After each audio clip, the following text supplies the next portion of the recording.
media days in a couple of days. But the SEC, which has always been pretty much in the deep south, Birmingham, Atlanta, Hoover, Alabama, and this year in Nashville, announcing that their media days next summer, in July of next year, will be right smack in the middle of Dallas at the Omni Hotel in downtown Dallas. And so here's a tweet from Brett McMurphy, and this was one that created a little bit of discussion. Media days held in Dallas. They eventually just announced it. This is before they announced it. Texas and Oklahoma in the league. First time SEC media days held in Longhorn State. There's a team from Texas that's been in the conference for a decade. Over a decade, yeah. Arkansas is huge in Dallas. We know Oklahoma is, but it is interesting, the timing, and of course that created a little bit of fervor. Yeah, and it's all about Texas and Oklahoma coming in the first year and trying to get Texas, people in the state of Texas eyeballs more in the SEC.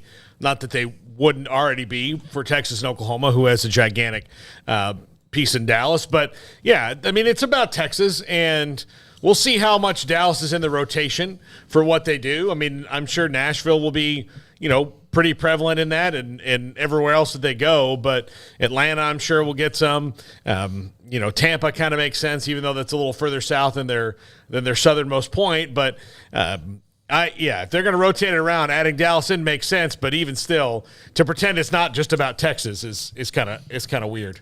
Well, I mean, first of all, Brett's comment about the Longhorn State, I mean, I guess he's just trying to mess with people because never has anybody from Texas really referred to it as that. It's the Lone Star State. It's not like Oklahoma being the actual Sooner State, and that's the nickname. It's the Lone Star State, but I don't know if that was just a jab on his part, which, hey, if so, then I'm sure it was effective in riling up the Aggies. I think it's smart. I mean, you're bringing in two massive brands who have a major grip on Dallas. There's no two schools, I think, that have a bigger grip on Dallas than the two schools that are coming in Texas and Oklahoma. More than SMU, obviously, more than TCU, more than any other Texas school. You could split up the rest of the pie however you want to, but Oklahoma and Texas probably take up a good half and more of that pie. A&M, not sure how much of a slice they have, but they've got a significant one. I don't think it's significant enough, though, that SEC is doing this. If A&M was simply the lone team that had a big stake at there. A&M and Arkansas have been in the conference for a while. Granted, they're starting to kind of do this like the NFL has been of touring around and all that. But this is absolutely a move because it's Texas and Oklahoma. More than anything else, I saw an Aggie writer trying to reason with, well, this was inevitable. This was going to happen. Shut up, dude. This is all Oklahoma and Texas related. And the fact that you've got the combination that you do now with A&M, with Arkansas, with whoever else you want to throw in there. So it's just smart. It's calculated and it's smart. And you knew part of the big appeal with OU and Texas was, their pull in so many ways. And, in particular, Dallas-Fort Worth is as much SEC country now moving forward as it's ever been before. And the majority now moving forward, most likely. So, that's an interesting move and one that makes a lot of sense for them.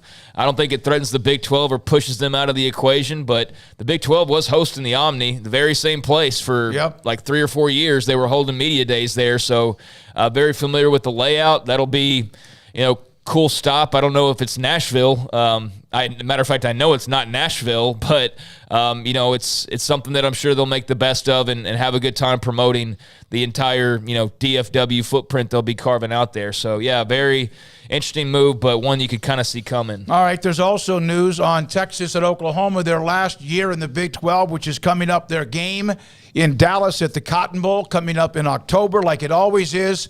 I got kind of confused by this. It used to be the Red River Shootout, right, Paul? Yes. And they changed it politically correct because we're talking about shooting and whatever. Then they changed it to what? The Red River Rivalry or Showdown? Rivalry. Well, what is it now? I don't even know. It's a showdown. Showdown. It's the Red River Showdown, Red River Rivalry. I thought initially that they were going back to the Red River Shootout, and I have no problems with that.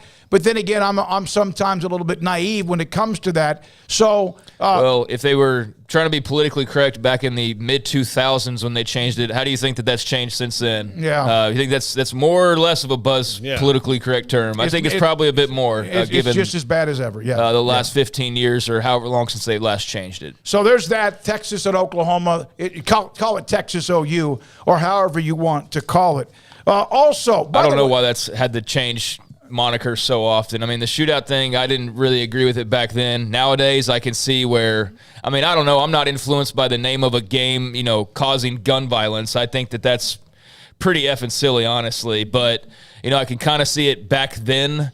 Now, obviously, it would be very taboo to call it that. But, I mean, just get a name and stick with it. I mean, it's a great rivalry. Just find a name and stick with that name. And so I guess Showdown is what we're going to roll with. No, but, it's not. It's the All-State Red River Rivalry. Yeah, rivalry. Which is, you know what? If they just kept it the way it was, then we wouldn't have confusion on what if it's Showdown Rivalry. But All-State now is the sponsor of that game. So